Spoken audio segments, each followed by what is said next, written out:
The moment Daniel lifted the microphone at the charity gala and said those words about his ex-wife, he had no idea he was about to destroy everything he thought he knew about his own life. The ballroom fell silent as he laughed, pointing toward the back where Ruth sat in a simple dress among the crowd, her face calm but her hands gripping the table's edge so hard her knuckles had turned white. He called her a failure, a woman who had wasted his time, someone who couldn't even afford the entry fee to this event without begging. The audience shifted uncomfortably in their seats, but Daniel kept going, his new wife Victoria clinging to his arm with a smile that didn't quite reach her eyes. What Daniel didn't know was that Ruth had just signed a check that would change everything, a donation so massive it would force open doors that had been locked for 30 years, doors hiding secrets that would make him wish he had never spoken her name. The truth was already spreading through the room like wildfire, whispered from one board member to another, and in exactly 7 minutes, Daniel's entire world would collapse in front of 200 witnesses. Ruth's fingers trembled as she reached for her water glass, the ice clinking against the crystal in a sound that seemed too loud in her corner of the room. She had known this night would be difficult, had prepared herself for seeing Daniel with Victoria, had even practiced keeping her face blank in the mirror that morning. But she hadn't prepared for this, for him to use a microphone and a captive audience to humiliate her one more time. The other guests at her table looked away, embarrassed for her, probably wondering why she had even come. If they only knew. If Daniel only knew. The envelope in her purse felt heavy, heavier than paper should feel, heavy with the weight of what it represented and what it would reveal. She thought back to 6 months ago, to the lawyer's office where she had learned the truth about her grandmother's estate, to the moment she realized she wasn't the poor girl from the village that Daniel's family had always made her feel like. Before anyone asks, let me pause here for just a moment. I want to know where you're watching from and what time it is in your corner of the world. Drop a comment below and tell me your city and the time right now. Are you watching this during your lunch break, late at night when you can't sleep, early morning with your coffee? I want to know. And if this story is already pulling at your heart, do me a favor, hit that like button right now, subscribe to the channel so you never miss stories like this, and share this with someone who needs to hear it. Trust me, you'll want to share what happens next. Now let's get back to Ruth and the moment that changed everything. Daniel was still talking, his voice booming through the speakers about how he had wasted 12 years married to a woman with no ambition, no drive, no family wealth to speak of. He talked about how marrying Victoria, daughter of the oil tycoon Thomas Whitmore, had opened his eyes to what a real partnership looked like. The audience was barely clapping now, the discomfort in the room thick enough to cut. Ruth watched Victoria's smile falter for just a second, saw something flash in the other woman's eyes that looked almost like pity. That was the moment Ruth stood up. She didn't plan it, hadn't rehearsed it, but her body moved on its own, her chair scraping against the marble floor loud enough to cut through Daniel's speech. The spotlight found her, and suddenly everyone was looking, all 200 pairs of eyes fixed on the woman Daniel had just publicly destroyed. Ruth walked toward the stage slowly, her heels clicking with each step, her simple blue dress suddenly feeling like armor.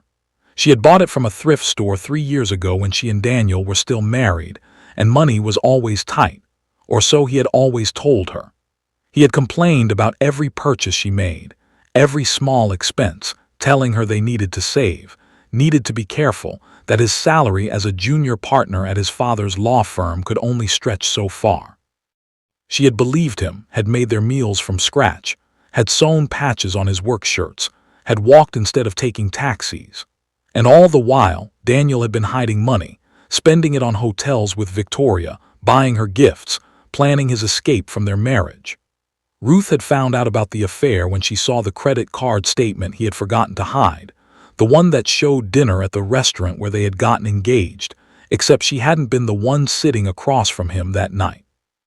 The divorce had been brutal. Daniel's father, the powerful attorney Gerald M. Wangi, had made sure of that. They had painted Ruth as a gold digger despite her never asking for anything, had claimed she was trying to take Daniel's money when she only wanted what was fair. In the end, she had walked away with almost nothing, just her clothes and her grandmother's old jewelry that Daniel's family had mocked as worthless trinkets. Ruth had moved back to her grandmother's house on the edge of town, the small concrete structure with the rusted metal roof that she had grown up in. Her grandmother had passed away 2 years before, and the house had stood empty, waiting.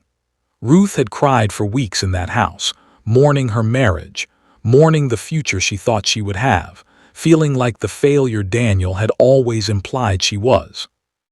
But then the letter came. A thick envelope with a law firm's name she didn't recognize, sent from the capital city 300 miles away. Ruth almost threw it away, thinking it was another bill collector, another reminder of everything she had lost. Instead, she opened it with shaking hands while sitting at her grandmother's old kitchen table, the same table where she had learned to read, where her grandmother had told her stories every night about their family's history. The letter was about her grandmother's estate, about properties and investments that Ruth had never known existed. Her grandmother, the woman who had raised her in that small house, who had worked as a seamstress her whole life, who had worn the same 3 dresses for as long as Ruth could remember, had been secretly wealthy beyond anything Ruth could imagine. The full story came out in meetings with lawyers over the following weeks.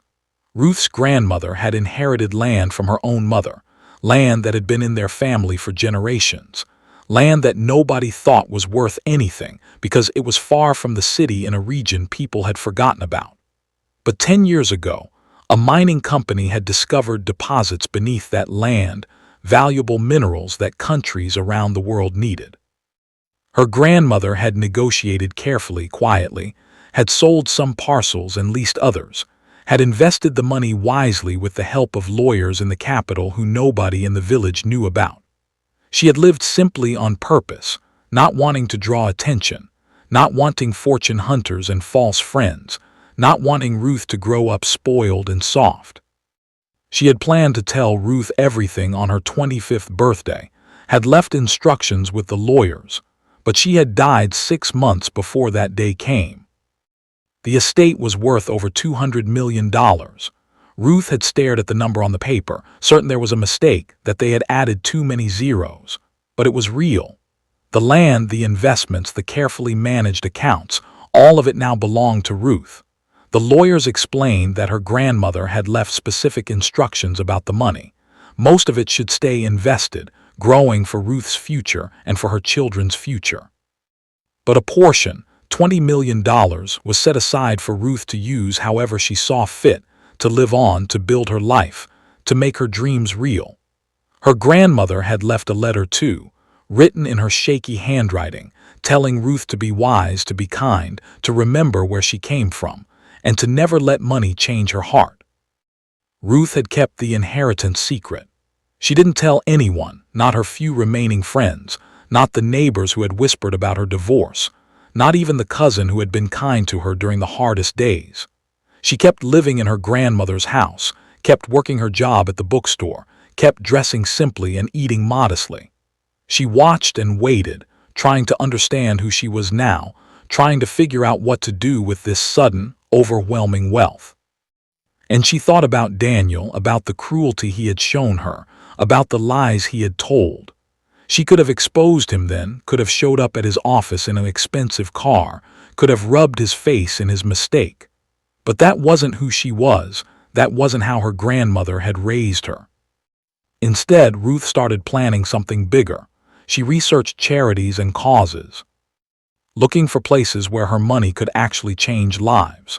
She found the Children's Health Foundation, an organization building hospitals in rural areas where kids died from diseases that were easily treatable in cities. The foundation was hosting their annual gala, their biggest fundraising event of the year, and Ruth had bought a ticket, a single seat at a table in the back. She had prepared an envelope with a check, a donation of $200 million, the entire inheritance except for what she needed to live modestly for the rest of her life. She planned to give it quietly, to hand it to the foundation's director, to change countless lives without fanfare or recognition. But then Daniel had taken the microphone. Then he had pointed at her and laughed. Then he had reminded her and everyone in that room exactly why she had divorced him, exactly what kind of man he truly was. And something in Ruth had shifted. She had walked toward the stage not with anger but with clarity, understanding finally what her grandmother had meant about never letting money change her heart. The money wasn't the point. The truth was the point. And the truth was about to come out whether Ruth shared it or not, because the foundation's director, a woman named Patricia who had been sitting at the head table, had already opened Ruth's envelope. Daniel stopped talking when Ruth reached the stairs to the stage. He lowered the microphone, confusion crossing his face, probably wondering if his ex-wife was about to cause a scene. Victoria had gone pale, her hand dropping from Daniel's arm. Ruth climbed the stairs slowly, her heart pounding but her head clear. When she reached Daniel, she didn't take the microphone. She just stood there, close enough that he could see her face clearly, close enough that she could speak and he would hear even without amplification. She told him quietly, just for him, that she forgave him. That she forgave him for the affair, for the lies, for the cruelty, for every small way he had made her feel worthless. She said it not because he deserved forgiveness, but because she deserved freedom from the anger. Daniel's face went from confused to angry. He started to say something cruel again, something about her drama, about her always needing attention. But Patricia was standing now, walking toward the stage with Ruth's envelope in her hands and tears streaming down her face. The room went silent as Patricia took the microphone from Daniel's hand without asking, her voice breaking as she spoke. She announced that the Children's Health Foundation had just received the largest single donation in its 30-year history. $200 million from Ruth Canumba, a woman whose grandmother had built a legacy of quiet strength and who was now using that legacy to save children's lives. The room exploded in shocked applause, people rising to their feet, cameras flashing as reporters who had been covering the gala rushed forward.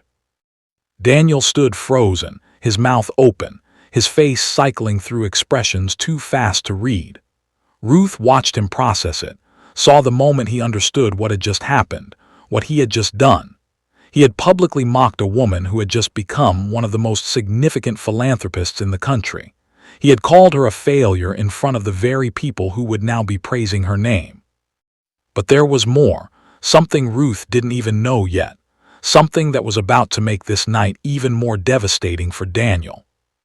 Gerald Mwangi, Daniel's father, was pushing through the crowd toward the stage, his face red, his expensive suit suddenly looking rumpled. He reached the stairs just as Ruth turned to leave, and for a moment their eyes met. Ruth saw something in the older man's face that shocked her, something that looked like recognition and fear. Gerald grabbed the microphone from Patricia, his voice booming out over the applause, demanding attention. What he said next made absolutely no sense to Ruth, but she watched as Daniel's face drained of all color.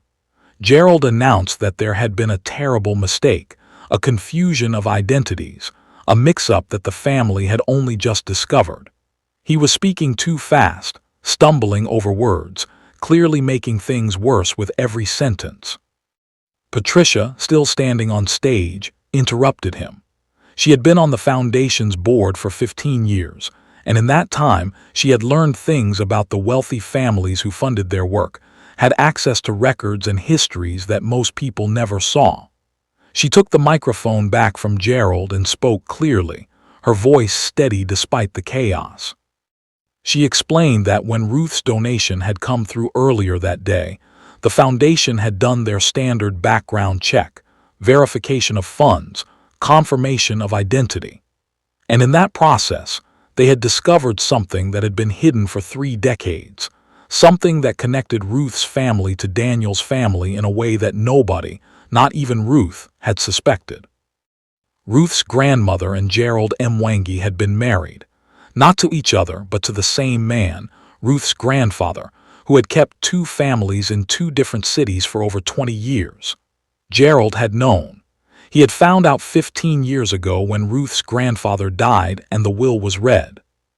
He had paid lawyers to suppress the information, to seal records, to make sure that his legitimate family, his law firm, his reputation, would never be tainted by the scandal of his wife having been the second wife, the hidden wife, the one their shared husband had married first but abandoned for a woman from a wealthier family. Daniel's mother had never known she was the other woman. Daniel had never known his entire life was built on a lie. The ballroom erupted in chaos. Reporters were shouting questions. Board members were staring at Gerald with horror and fascination. Victoria had backed away from Daniel, her face unreadable, probably calculating what this scandal would mean for her own family's reputation. And Daniel just stood there, his world crumbling, understanding finally that Ruth wasn't just his ex-wife, wasn't just the woman he had mocked and divorced. She was family, distant family through a connection neither of them had known existed, a connection his own father had hidden out of shame and pride. Ruth felt dizzy. She gripped the podium to steady herself, trying to process what Patricia had just revealed. Her grandmother had never spoken about Ruth's grandfather except to say he had left when Ruth's mother was young, that he had been a weak man who chose money over love. Ruth had assumed he was dead, had never thought to ask more questions, had been focused on surviving after her own parents died in a car accident when she was 6. Now she understood why her grandmother had lived so quietly despite her wealth, why she had been so careful about privacy, why she had told Ruth to be wise about who to trust. Her grandmother had been protecting her from this exact kind of exposure, from being connected to a family that had rejected them, from a scandal that could have defined her whole life. Patricia continued speaking, explaining that the foundation's lawyers had contacted Gerald that afternoon to inform him of what they had discovered, to give him a chance to speak to his family before the information became public. But Gerald had chosen silence, had hoped it would stay buried, had counted on Ruth never knowing the connection. He had even attended tonight's gala knowing Ruth would be here, knowing she was about to make a massive donation, and he had said nothing. He had watched his son humiliate a woman who was, through the complicated branches of their family tree, Daniel's distant aunt by marriage, a woman whose grandmother had been married to the same man as Daniel's grandmother. Daniel finally moved.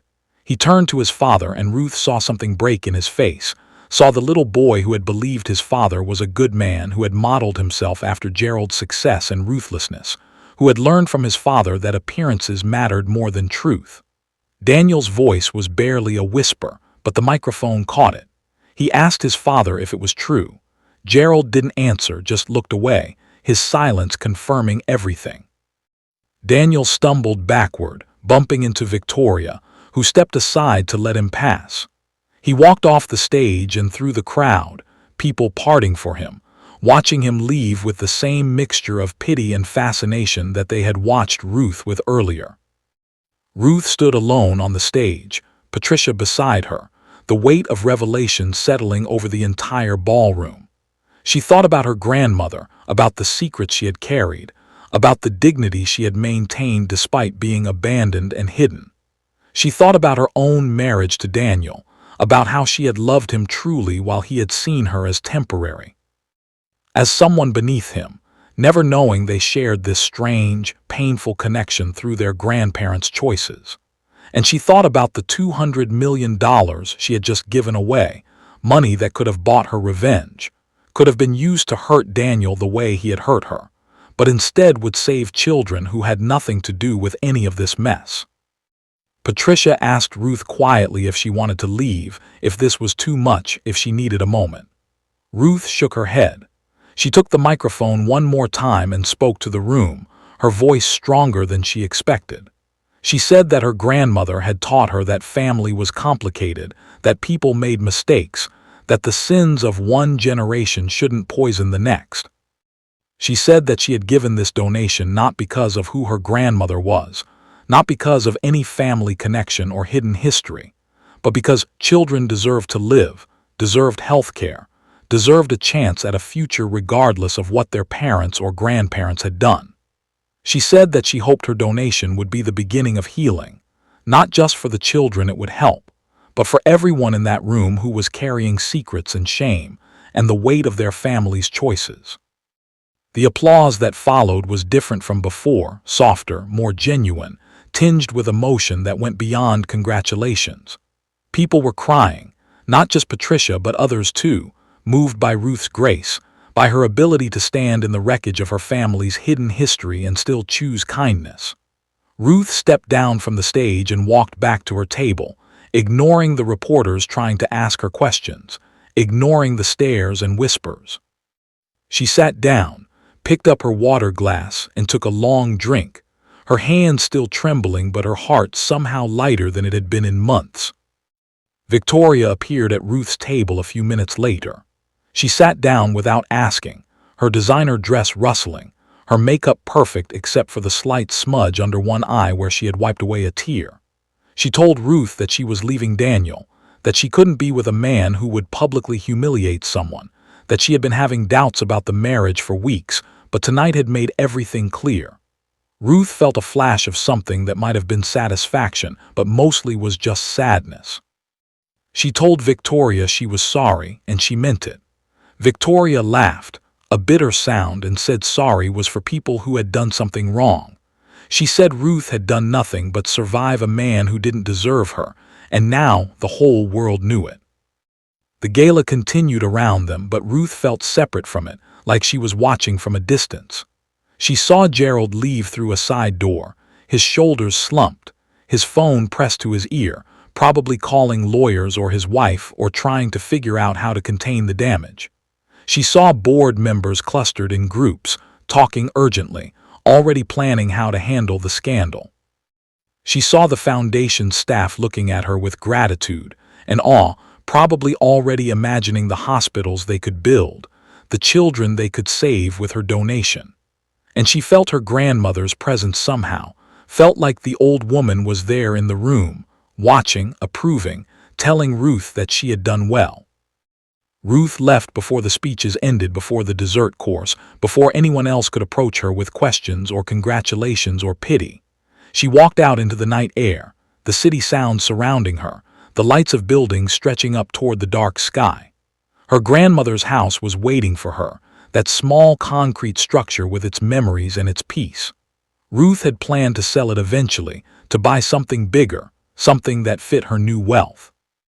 But standing there in the cool night, still wearing her thrift store dress, still feeling like the girl who had grown up patching clothes and walking instead of taking taxis, Ruth knew she would keep it. She would keep it and live there and remember where she came from, just like her grandmother had wanted. The news broke everywhere by morning. Ruth's donation was headline news, but so was the scandal about Gerald Mwangi and the hidden families.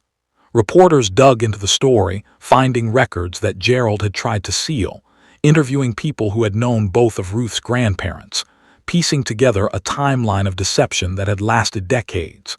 Daniel's law firm issued a statement distancing itself from Gerald, announcing his immediate retirement. Daniel himself disappeared from public view, his social media accounts deleted, his name suddenly toxic in the circles where he had once been celebrated. Ruth watched it all from her grandmother's house, sitting at the kitchen table with her morning tea, reading the news on her phone. She felt sorry for Daniel in a way, sorry that he had to learn the truth about his family this way, sorry that his father's choices had destroyed his life. But she didn't regret what had happened. Sometimes truth was painful, but it was still better than lies. Sometimes the hardest thing was also the right thing. Her grandmother had understood that, had carried the truth of her hidden marriage for decades, had built a life anyway, had raised a daughter and then a granddaughter with love and wisdom, despite the betrayal she had endured. Ruth started receiving messages within days. Some were from journalists wanting interviews, wanting her side of the story. She ignored those. Some were from charities and causes asking for donations, people who saw her wealth and wanted a piece of it. She was careful with those, researching each one, remembering that her donation to the Children's Health Foundation had been her grandmother's entire legacy, remembering that she had to be wise. But some messages were different. Some were from people she had lost touch with after the divorce, friends who had sided with Daniel or who had just drifted away during her hardest months. They were apologizing, asking for forgiveness, wanting to reconnect. Ruth was cautious, but she was also open, willing to give people second chances the way she had wanted one herself. The months that followed changed Ruth's life in ways both obvious and subtle. The foundation put her donation to work immediately, breaking ground on 3 new children's hospitals in regions where medical care had been almost non-existent. Patricia invited Ruth to join the board, and Ruth accepted, wanting to be involved, wanting to make sure her grandmother's money was used wisely. She started traveling to the hospital sites, meeting the doctors and nurses who would staff them, meeting the families who would benefit. She held babies who had survived diseases that would have killed them months earlier, listened to mothers crying with gratitude, saw her donation transform from numbers on a page into actual living, breathing impact. Daniel tried to contact her once, about 4 months after the gala. He sent a letter to her grandmother's house, pages of apologies and explanations and justifications. He said he had been wrong to humiliate her, wrong to underestimate her, wrong about so many things. He said he was in therapy, working through issues with his father, trying to understand who he was without the lies. He said he didn't expect her to forgive him, but he wanted her to know he was trying to be better. Ruth read the letter twice, then folded it carefully and put it in a drawer. She didn't respond. Some things didn't need responses. Some apologies were for the person giving them, not the person receiving them. Daniel's journey to becoming a better man was his own, and Ruth didn't need to be part of it. Victoria sent flowers on Ruth's birthday, an enormous arrangement that barely fit through the doorway. The card said simply, "Thank you for showing me what strength looks like." Ruth smiled when she read it, putting the flowers on her grandmother's table, thinking about how strangely life connected people, how the worst moments sometimes led to unexpected friendships. She and Victoria met for coffee sometimes. 2 women who had both been shaped by Daniel in different ways, both finding their way toward lives that belonged to them and not to the men they had married. Ruth's life settled into a new rhythm. She kept her job at the bookstore because she loved it, loved the quiet hours surrounded by stories, loved helping customers find exactly the right book. She kept living in her grandmother's house because it felt like home in a way no mansion ever could. But she also traveled, visiting the hospitals her donation had built, supporting other causes that mattered to her, using her wealth carefully and intentionally. She dated sometimes, went out with kind men who didn't know about her money at first, who liked her for her laugh and her intelligence and her gentle strength. She was in no hurry to marry again, in no hurry to give her heart to someone who might not treasure it. The scandal around Gerald's family eventually faded from headlines, replaced by newer scandals, fresher tragedies. Gerald himself never publicly acknowledged what he had done, never apologized to Ruth or to his own family for the lies. He lived quietly in retirement, and Ruth heard through connections that his marriage had survived, that Daniel's mother had chosen to stay despite everything, that some relationships could bear the weight of terrible truths and continue. Ruth didn't judge that choice. Everyone had to decide for themselves what they could live with, what they could forgive, what they needed to walk away from. 2 years after the gala, Ruth stood at the opening ceremony of the 3rd hospital her donation had funded. Children played in the courtyard, their laughter echoing off the bright painted walls. Doctors and nurses moved through the halls with purpose and hope. Families sat in waiting rooms that were clean and comfortable, no longer having to choose between medical care and food, between saving one child and feeding the others. Patricia stood beside Ruth, both of them crying happy tears, watching the impact of that $200 million transform from promise into reality. Ruth thought about her grandmother, about the seamstress who had lived simply and invested wisely, who had protected her granddaughter from scandal while building a legacy that would save lives for generations. The lesson Ruth had learned through all of it was simple but profound. Wealth meant nothing if it didn't come with wisdom. Power meant nothing if it didn't come with kindness. Truth, no matter how painful, was always better than comfortable lies. And dignity, the quiet strength to stand up even when the world tried to push you down, was worth more than any amount of money. Ruth's grandmother had known all of that, had lived it, had passed it on to a granddaughter who had needed those lessons desperately during her darkest days. Now Ruth tried to live those lessons forward, tried to be for others what her grandmother had been for her, a steady presence, a source of strength, proof that you could survive betrayal and loss and still choose love. Ruth never saw Daniel again after that night at the gala. She heard about him occasionally, heard that he had left the city, started over somewhere else, was working at a small law firm helping people who couldn't afford big attorneys. She heard he had never remarried, that he was quieter now, humbler, changed by the public destruction of everything he thought he knew about himself and his family. Ruth hoped he had found some peace, hoped he had learned the lessons his humiliation had taught him. She didn't hate him anymore. Hatred required too much energy, too much space in her heart. She had filled that space with better things, with purpose and connection, and the quiet joy of living a life that mattered. On the nights when Ruth couldn't sleep, when memories of her marriage crept in despite all the healing, she would sit at her grandmother's kitchen table and read the letter the old woman had left with the lawyers. The paper was worn now from being handled so many times, the ink slightly faded, but the words were still clear. Her grandmother had written about love and loss, about choosing dignity over revenge, about building something beautiful even from broken pieces. She had written that wealth was a tool, not a destination, and that the only thing that mattered in the end was whether you had made the world a little bit better, a little bit kinder, a little bit more just. She had written that she loved Ruth with a fierceness that transcended death, that she was proud of the woman Ruth had become, that she knew Ruth would use the inheritance wisely because wisdom ran in their family like a river, quiet but constant, shaping everything it touched. Those words carried Ruth through the hard days, reminded her of who she was when the world tried to define her by her divorce or her donation or her connection to scandal. She was Ruth Kanumba, granddaughter of a seamstress, daughter of parents who had died too young, ex-wife of a man who had underestimated her, and philanthropist changing children's lives with money that had been earned through patience and hidden in humility.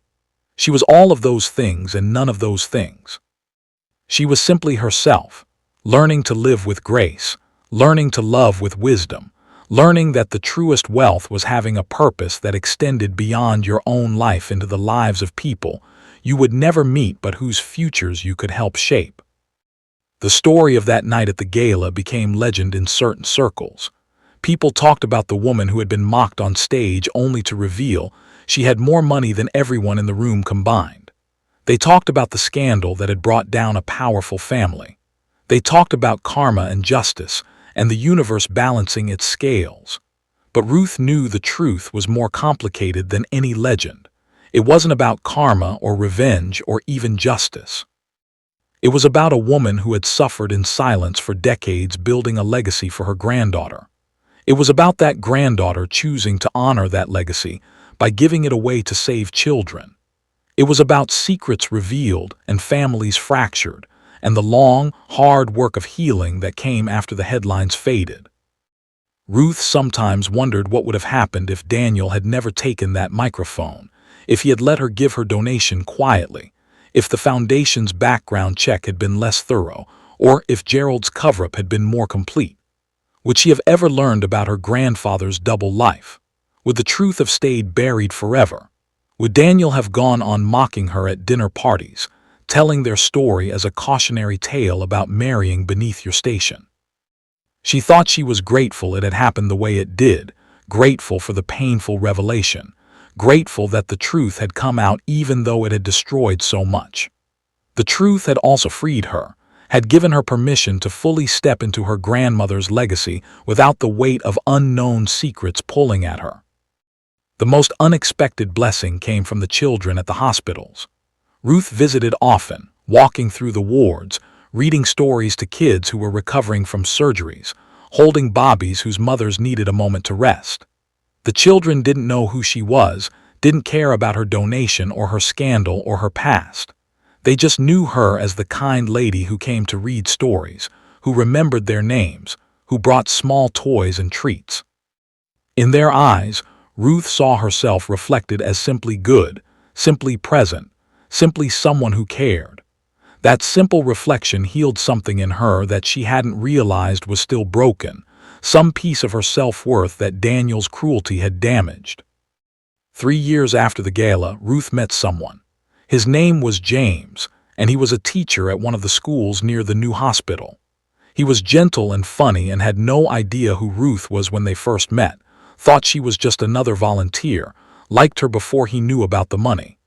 When she finally told him about the inheritance, about the donation, about everything that had happened, he listened quietly and then said it didn't change anything about how he felt. He loved her for her kindness, her strength, her laugh that sounded like sunshine. The money was just money. The person was what mattered. They dated slowly, carefully, both of them healing from past hurts, both of them learning to trust again. Ruth introduced James to Victoria over dinner one evening, and the two of them hit it off immediately, bonding over their shared experience of having once been connected to Daniel. Victoria had built a new life too, running a non-profit focused on women's education, using her family's money and connections for something that mattered to her. The three of them, Ruth and James and Victoria, formed an unlikely friendship, proof that sometimes the people who came from our worst experiences could become part of our best lives. They celebrated holidays together, supported each other's work, created a chosen family that was stronger than the biological families that had failed them. Daniel remained a shadow in Ruth's past, someone she thought about occasionally but without pain, without anger, just with a kind of distant curiosity about how life had shaped them both so differently. She hoped he was happy, hoped he had learned, hoped he treated people better now, but mostly she didn't think about him at all. Her life had moved so far beyond that chapter, had grown so rich with purpose and connection, that the man who had once defined her world was barely a footnote in the story she was writing now. The greatest gift her grandmother had given her, Ruth realized, wasn't the money. It was the example of how to live with dignity despite betrayal, how to build something beautiful from broken pieces, how to keep your heart soft even when the world tried to make it hard. Those lessons were worth more than $200 million, worth more than any inheritance. They were the real legacy, the thing that would live beyond Ruth's own life, passed on to the children she hoped to have someday, to the people she mentored and helped and loved. Ruth often thought about that moment on the stage, standing there while Daniel mocked her, feeling the weight of her secret donation in her purse, not knowing yet about the scandal that was about to break. If she could go back and change it, would she? Would she choose a quieter revelation, a less public humiliation for Daniel, a more discreet path? She thought about it honestly and decided no. Everything had happened exactly as it needed to. The pain had been necessary. The exposure had been necessary. Sometimes the only way to heal was to lance the wound and let the poison out, no matter how much it hurt, no matter who was watching. Now, years later, Ruth's life was full in ways she never could have imagined during those dark months after her divorce. She had purpose and love and friendship, and the deep satisfaction of knowing her life mattered, that her choices were making real differences in real lives. She still lived in her grandmother's house, still worked at the bookstore, still dressed simply, and lived modestly despite the wealth she could access if she wanted. But she also traveled the world, supported causes she believed in, loved a man who treasured her, and went to sleep every night knowing she had honored her grandmother's legacy in exactly the way the old woman had hoped. The moral of Ruth's story wasn't about revenge or karma or even justice. It was about dignity. It was about choosing grace when the world gave you every reason to choose bitterness. It was about using power to lift others up instead of tearing them down. It was about understanding that the truest measure of a person wasn't their wealth or status or family name, but how they treated others, especially those they thought were beneath them. Daniel had failed that measure spectacularly, and his failure had cost him everything. But Ruth had passed it, had shown that you could be humiliated and betrayed and still stand up and choose kindness. That was the lesson. That was the legacy. That was the story worth telling. If you've made it this far, I want you to do something for me. I want you to think about the people in your life who have underestimated you, who have made you feel small, who have treated you like you didn't matter. And I want you to know that their judgment of you says everything about them and nothing about you. Ruth's worth was never determined by Daniel's opinion of her. Your worth isn't determined by anyone's opinion of you. You are valuable because you exist, because you're here, because you have something unique to offer the world. Don't let anyone convince you otherwise. Before you go, please subscribe to this channel if you haven't already. Hit that notification bell so you never miss another story.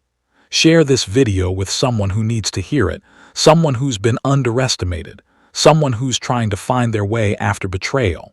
And drop a comment below telling me what you learned from Ruth's story. Did it change how you see forgiveness? Did it make you think differently about revenge? Are you holding on to anger that's only hurting you? I want to know. Your comments mean everything to me, and I read every single one. And if you're going through something hard right now, if someone has made you feel worthless, if you're struggling to see your own value, I want you to hold on to this. Your story isn't over. Ruth sat in that ballroom being mocked and humiliated, and she had no idea that in just a few minutes everything would change. You don't know what's coming for you either. You don't know what opportunities are around the corner, what growth is waiting, what justice the universe is preparing. Keep going. Keep being kind. Keep choosing dignity even when it's hard. Your moment is coming. Ruth's story teaches us that silence can be more powerful than shouting. That living well truly is the best revenge, not because it hurts those who hurt you, but because it frees you from needing revenge at all. It teaches us that family secrets have a way of coming to light, that lies eventually crumble under their own weight, that truth is patient and will wait for exactly the right moment to reveal itself. It teaches us that the people who mock you today might be the ones asking for your forgiveness tomorrow, and you get to decide whether to give it or not. Ruth chose to forgive Daniel, not because he deserved it, but because she deserved peace. She chose to let go of the anger because carrying it was exhausting, because it was taking up space in her heart that could be filled with better things. But forgiveness didn't mean forgetting. It didn't mean pretending he hadn't hurt her. It didn't mean letting him back into her life. Forgiveness meant releasing herself from the prison of bitterness, unlocking the door and walking out into the sunshine, leaving him to deal with the consequences of his own choices. Gerald's story is a warning about the cost of secrets. He had spent 30 years hiding the truth about his family, paying lawyers, sealing records, living in fear that someone would discover his wife had been the second choice, that his entire respectable life had been built on another man's betrayal. And in the end, all that hiding accomplished nothing. The truth came out anyway, but instead of controlling the narrative, instead of being able to explain and contextualize, he was exposed in the most public, humiliating way possible. If he had been honest from the beginning, if he had dealt with the scandal when it was fresh, the damage would have been so much less. But pride and fear had made him choose secrecy, and secrecy had destroyed him. Victoria's part in the story shows us that it's never too late to walk away from something that isn't right. She could have stayed with Daniel, could have tried to weather the scandal, could have convinced herself that his public humiliation of Ruth was a one-time mistake. But she had been looking for a reason to leave, and that night gave it to her. She had the courage to admit she had made a mistake in marrying him, the strength to walk away even though it meant facing questions and gossip and her own family's disappointment. And in walking away, she found herself, found her purpose, found a life that actually meant something to her. James represents the possibility of starting over, of finding love after betrayal, of trusting again even when trust has been broken. He didn't try to fix Ruth or save her or complete her. He just loved her, simply and steadily, appreciating her for exactly who she was.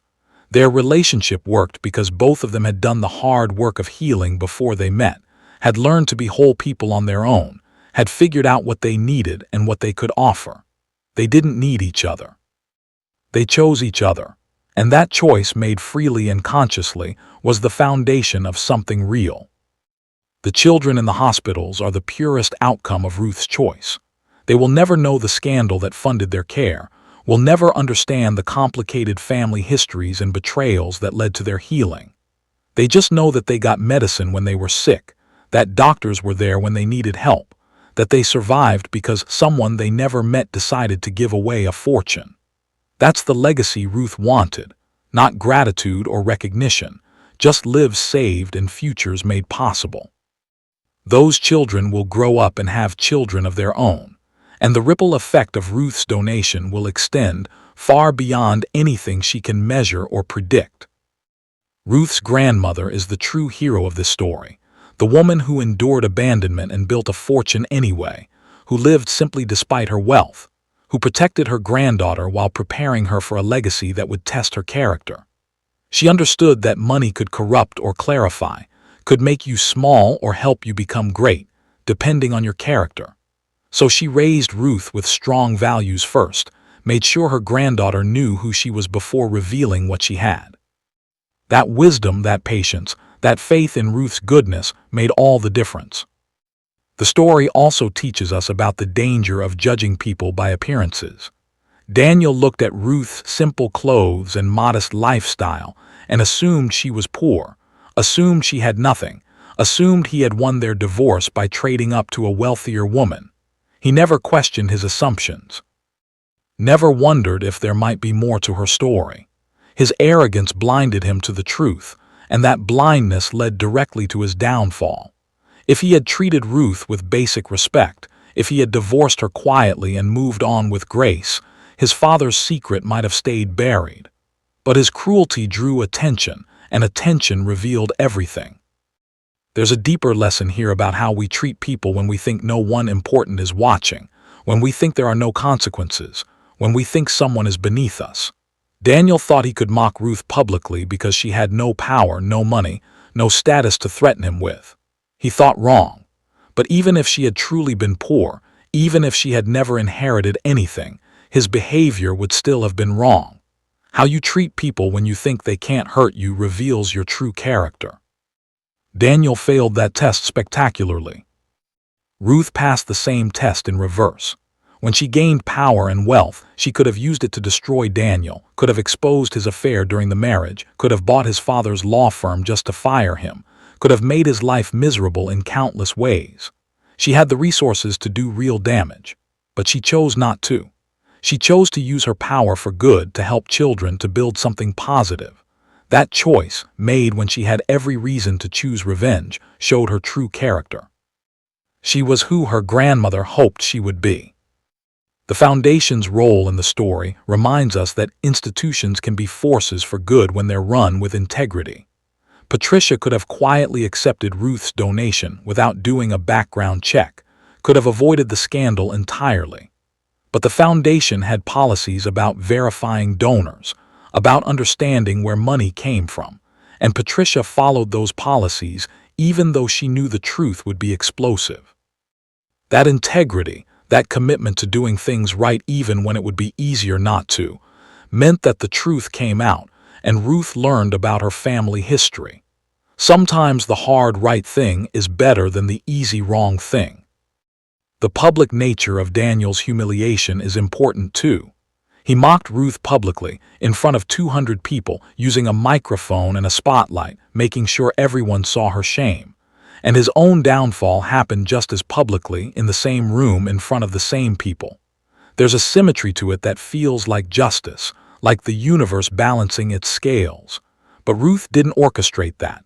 She showed up to give a donation quietly. The public exposure happened because of Daniel's choices and his father's secrets. Ruth just told the truth and let it unfold. As the years passed and Ruth built her life with James, as they talked about having children of their own someday, she thought a lot about what kind of parent she wanted to be. She wanted to raise kids the way her grandmother had raised her, with values first and privileges second, with an understanding that wealth was responsibility, not entitlement, with kindness as the foundation of everything. She wanted her children to know Ruth's story, to understand that their grandmother had been mocked and betrayed but had chosen grace, that they came from a line of strong women who survived hard things and stayed soft anyway. Ruth also thought about forgiveness in new ways as time passed. She had forgiven Daniel for herself, to free herself from anger. But she also started to forgive him for him, to genuinely hope he became better, to release him from the role of villain in her story and see him as just another flawed human trying to navigate life. That deeper forgiveness took longer, required more work, came in layers over years. But it came. And when it did, Ruth felt lighter still, felt like she had truly moved beyond the past into a future that belonged entirely to her. The hospitals continued to thrive, each one a testament to what Ruth's grandmother had built and what Ruth had chosen to do with it. New wings were added as more children needed care. Training programs for doctors and nurses expanded the impact beyond just the buildings themselves. Research initiatives funded by Ruth's donation led to breakthroughs in treating diseases that had plagued the region for generations. The initial $200 million grew into something much larger through careful management and additional fundraising, and Ruth watched with quiet pride as her single choice rippled out into the world in ways she never could have planned. Sometimes people would ask Ruth if she regretted giving away so much money, if she wished she had kept more for herself, if she ever thought about the life she could have lived as a billionaire. She always answered the same way. The money had never been hers, not really. It had been her grandmother's legacy, held in trust, waiting to be used for its true purpose. Ruth had just been the instrument, the person who made the choice that her grandmother had been preparing her to make. And the life she was living now, simple and purposeful and full of love, was richer than any amount of money could buy. Ruth's story spread beyond the initial scandal, became something people told each other as inspiration, as proof that good things could come from hard times. She received letters from strangers who had heard about her, people going through divorces or betrayals or losses, asking how she had survived, how she had stayed kind. She tried to answer each one, tried to share what her grandmother had taught her, tried to pass on the wisdom that had saved her. In those letters, in those connections with people she would never meet, Ruth found yet another purpose, another way her pain could be transformed into something helpful. The greatest gift of all came 5 years after the gala, when Ruth and James welcomed a daughter into the world. They named her after Ruth's grandmother, a tiny girl with her mother's gentle eyes and her father's easy smile. Ruth held her daughter and made promises, promises to raise her with wisdom, to teach her about dignity and kindness, to tell her the story of the great-grandmother she was named after and the legacy she represented. And Ruth knew that this, holding this child, feeling this love, building this family, was what all the pain and betrayal and revelation had been leading toward. This was the happy ending that wasn't really an ending at all, just a new beginning, a new chapter, a continuation of a story that would outlive them all. Thank you so much for watching this story all the way to the end. If Ruth's journey touched your heart, if it made you think differently about forgiveness or revenge or the power of choosing dignity, please let me know in the comments. Share this video with someone who needs to hear it. Subscribe to the channel so you never miss another story like this one. And remember, no matter what you're going through right now, no matter who has underestimated you or hurt you or made you feel small, your story isn't over. Keep going, keep being kind, keep choosing grace. Your moment is coming, and when it does, make sure you're ready to meet it with the same strength and dignity that Ruth showed us. I'll see you in the next story. Take care of yourself.